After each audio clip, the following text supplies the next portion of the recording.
नमस्कार, शाम के 5 बजे को है महादंगल में आप सभी दर्शकों का बहुत बहुत स्वागत है। आपके साथ मैं हूं चित्रा त्रिपाठी। इस वक्त पहलगाम में मेरी मौजूदगी है और जिस धरती पर मैं खड़ी हूं यहां से चंद किलोमीटर की दूरी पर वो जगह है जहां पर आतंकवादियों ने 4 दिन पहले खून का तांडव खेला था और उसके बाद हमारे 26 लोगों की जान ले ली थी। लेकिन पाकिस्तान को सबक सिखाने की हिंदुस्तान ने कर ली है पूरी तैयारी और इसी वजह से आपको बताते चले सिंधु जल समझौता रद्द किया गया। इस खबर के सामने आने के बाद पाकिस्तान की बौखलाहट सामने आ रही है। एक के बाद उसके तमाम बड़े नेताओं की ओर से बयान सामने आ रहे हैं। एक तरफ पाकिस्तान के पीएम शहबाज शरीफ की ओर से कहा जा रहा है कि हम इसे कतई बर्दाश्त नहीं करेंगे। अगर पानी का रुख किसी और तरफ मोड़ आ गया तो हम इसका माकूल जवाब देंगे, हम और मोर्चों पर भी घेरेंगे हिंदुस्तान को। तो वहीं दूसरी तरफ आपको बताते चले बिलावल भुट्टो जो पूर्व विदेश मंत्री पाकिस्तान के, उनकी ओर से हिंदुस्तान को दी जा रही है गिदर भट्टी। उन्होंने कहा है कि या तो उसमें सिंधु जल का पानी बहेगा या तो हम खून बहेगा, और खून की बात कह के वो आंख दिखाने की यहां पर कर रहे हैं कोशिश। कई ऐसे सवाल हैं जिसको लेकर करने वाले चर्चा। पहले बयान सुनिए।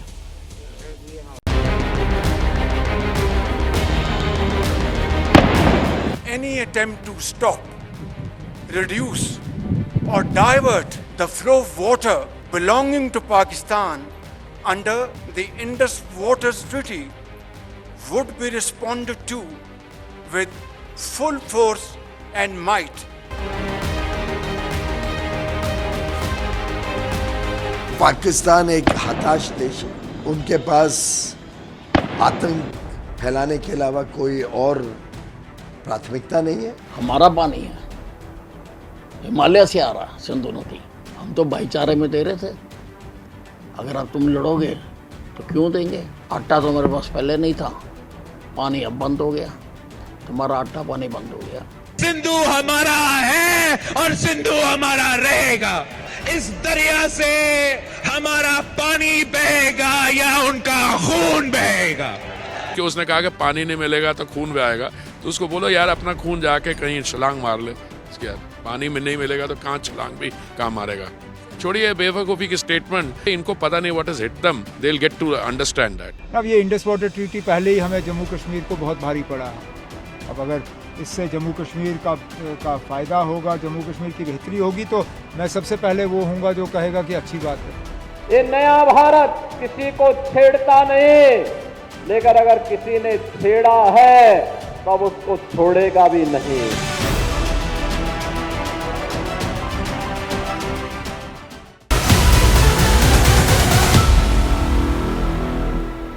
अभी तो सिंधु जल समझौते को रोकने भर से पाकिस्तान में इस तरह की बौखलाहट देखने को मिल रही है। जब मिट्टी में मिलाने की बारी आएगी उसके आतंकवादियों को और उन तमाम लोगों को जो हिंदुस्तान के गुनहगार हैं, तो फिर स्थिति क्या रहेगी? कई ऐसे सवाल हैं जिसको लेकर बड़ी चर्चा करने वाले हैं। खास मेहमानों की मौजूदगी है, उनका तारुफ परिचय आपसे करवा देती हूँ। RSN सिंह जी, आप सुरक्षा विशेषज्ञ हैं, हमारे साथ जुड़ चुके हैं। हैदर हयात खान जी, आप पत्रकार हैं, पाकिस्तान के, हमारे साथ मौजूद हैं। और भी मेहमान जुड़ेंगे हमारे साथ, लेकिन सबसे पहले RSN सिंह साहब आपसे शुरुआत करते हुए, ये जो गिदड़ भभकी सामने आ रही है पाकिस्तान की ओर से, अभी तो केवल सिंधु जल समझौता को लेकर रोक लगाने की बात कही गई है। 3 चरणों में पूरी प्रक्रिया को भारत सरकार आगे बढ़ा रही है, उस पर इतनी ज्यादा बौखलाहट है पाकिस्तान में, फिर आगे क्या होगा सिंह साहब? नहीं, मेरी अगर मुझसे पूछिए तो ये तो एक न्यूक्लियर वेपन से भी इफेक्टिव हमला है हिंदुस्तान के द्वारा, क्योंकि ये तो आपके न्यूक्लियर वेपन के बाद तो चलो 3-4 साल, हमले के बाद 3-4 साल में फिर लोग उससे उभर जाते हैं। कुछ ग्राउंड ज़ीरो में बहुत तबाही होती है, जैसा नागासाकी हिरोशिमा में होता है, फिर ज़िंदगी चल पड़ती है। लेकिन यहाँ तो अगर पानी ही बंद कर दिया जाएगा तो फिर पाकिस्तान ही समाप्त है। पानी के बिना तो वो ना कोई जीव ना कोई पेड़ पौधे, कोई नहीं जिंदा रह सकता है। तो उन्होंने जब कहा कि it is an act of war, तो हम भाई फिर हम उसी तरह का आपसे रिस्पांस की भी मतलब आपकी जनता उम्मीद करती है।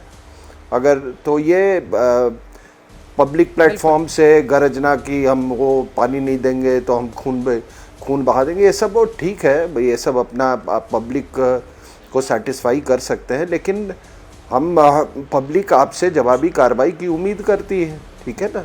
मैं इसलिए कह रहा हूँ कि अभी तक इन्होंने बहुत बार ये कहा कि भाई हमारे पास तो न्यूक्लियर वेपन है, तो न्यूक्लियर वेपन है तो हम जिहाद करते रहेंगे। तो अब बताइए इसका क्या जवाब है आपके पास। और जो प्राइम मिनिस्टर का कल भाषण था उससे तो यही लग रहा था कि ये तो बस एक पहलू है। उन्होंने यहाँ तक कहा कि हम ऐसी कार्रवाई करेंगे जिसकी कल्पना भी नहीं की जा सकती है, और वो एक लीडर ऑफ द कंट्री के हैसियत से वो बोल रहे हैं। और वो आप सबको मालूम है कि वो अपने शब्दों को बड़े जतन से चुनते हैं। तो आप देखिए, हम तो यही कहेंगे कि भाई, आप लोग कहते थे ना कि विश्लेषक यही कहते थे कि जब पाकिस्तान का एग्जिस्टेंशियल क्राइसिस होगा तो वो अपना परमाणु हथियार इस्लामिक बॉम्ब इस्तेमाल करेगा। तो अभी एग्जिस्टेंशियल क्राइसिस तो हो गया है, तो फिर इसमें भाषण का तो कोई स्कोप ही नहीं है।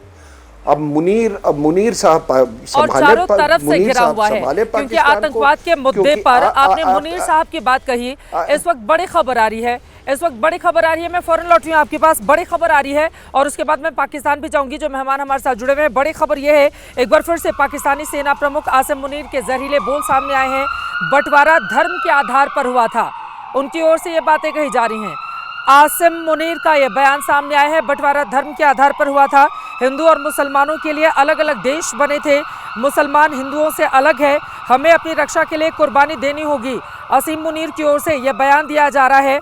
और आपको बताते चले, इसके पहले 16 अप्रैल को भी उनकी ओर से इसी तरह के बयान दिए गए थे। यानी कि पाकिस्तान के सेना प्रमुख आतंकवादियों वाली भाषा का इस्तेमाल करते हुए अपनी जनता को भड़काने का काम कर रहे हैं। भड़काने का काम उनकी ओर से हिंदुस्तान के लोगों को भी किया जा रहा है। और जिस तरह के जहरीले बोल लगातार उनकी ओर से दिए जा रहे हैं, ऐसा लग रहा है कि अब बहुत दिन बाकी नहीं रह गया है उनके खुद के इस यूनिफॉर्म में जितने जहरीले बोल वो बोलने। क्योंकि हमने अक्सर देखा है पाकिस्तान के जो हुक्मरान होते हैं या फिर पाकिस्तान के जो इस तरह के थल सेना प्रमुख होते हैं, उनका अंजाम क्या होता है। और इतिहास इस तरह की तमाम कहानियों से, किस्सों से भरा पड़ा है। हैदर हयात खान जी, अब सीधे आपके पास आते हुए, एक तो ये बंटवारे की बात करना सर, वैसे भी जब बंटवारा हुआ था तो आपके वहाँ अब किस तरह के हिंदू थे और फिर घटते घटते उनकी संख्या 1.5% से भी कम हो गई। अब जब वहां पे है ही नहीं तो फिर इस तरह का बयान कि पाकिस्तान का हिंदू मुसलमान के आधार पर बंटवारा हुआ था, हम ये करेंगे, हम वो करेंगे। अब लोगों को भड़काने का काम एक आर्मी चीफ की ओर से किया जा रहा है। ऐसी सड़क छाप भाषा किसी देश का आर्मी चीफ कैसे बोल सकता है? इतना एक डिग्निफाइड पोजीशन होती है, माना जाता है कि वो अपने यूनिफॉर्म के हिसाब से तारुफ करेगा, लोगों से उस तरह का बातचीत करेगा। और इस तरह के आतंकवादियों की भाषा, ऐसी भाषा आतंकवादी बोलते हैं आपके वहां, जिनकी तकरीरें सामने आई थी, वही भाषा आपका आर्मी चीफ बोल रहा है। बिस्मिल्लाहिर्रहमानिर्रहीम, बहुत शुक्रिया आपका। देखें, सबसे पहले तो मुझे बताएं कि आर्मी चीफ की जिस स्टेटमेंट के ऊपर आपको इतनी तकलीफ हुई है, उस स्टेटमेंट में क्या गलत कहा है उन्होंने? यह हकीकत है कि सब कॉन्टिनेंट का बंटवारा मजहब के ऊपर हुआ था, दो कौमी नजरिए की बुनियाद पर हुआ था, मुसलमानों और हिंदुओं के लिए दो अलग मुल्क बने थे। इसमें कौन सी गलत बात की है? आप लोग गुज़िश्ता 4-5 रोज से चीजों को जिस तरीके से मैनिपुलेट कर रहे हैं और चीजों को जिस तरीके से एग्जैजरेट करके दिखा रहे हैं, इस वक्त इस पूरे सिनेरियो में सबसे घटिया रोल इंडियन मीडिया प्ले कर रहा है, जो अपनी पब्लिक को भी गलत चीजें बता रहा है। और आप लोगों की वजह से आज इंडियन गवर्नमेंट के ऊपर इतना प्रेशर है कि वो कुछ ना करें तो भी फंसते हैं और कुछ करें तो भी फंसेंगे।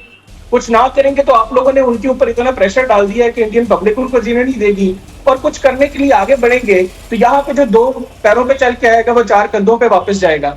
और इस मरतबा हम चाय भी नहीं पिलाएंगे आपको। दूसरी चीज देखिए, जहां तक बात आपने की, मुझे थोड़ी सी बात करने लगी, आप मुझे बात करने लगे फिर नहीं, थोड़ी सी बात आप करिएगा। बीच में क्रॉस क्वेश्चन। हमारे 26 लोगों की हत्या हुई है, धर्म के आधार पर उनकी हत्या हुई है। पाकिस्तान उसके लिए जिम्मेदार है, आपका आर्मी चीफ उसके लिए जिम्मेदार है, और हम उसको दोषी भी नहीं ठहराएं, हम उसके खिलाफ बोले भी नहीं। और भारतीय मीडिया को सीख देने की जरूरत पाकिस्तान या पाकिस्तान के पत्रकारों से कतई नहीं है। हमने देखा है कितनी स्वतंत्रता आप लोगों को वहां पर मिलती है, तो कम से कम ये वाला ज्ञान आप खुद अपने पास रखें। आतंकवाद को बोते हैं आप लोग, पालते पोसते हैं, उसके बाद हिंदुस्तान में दहशतगर्दी को अंजाम देते हैं।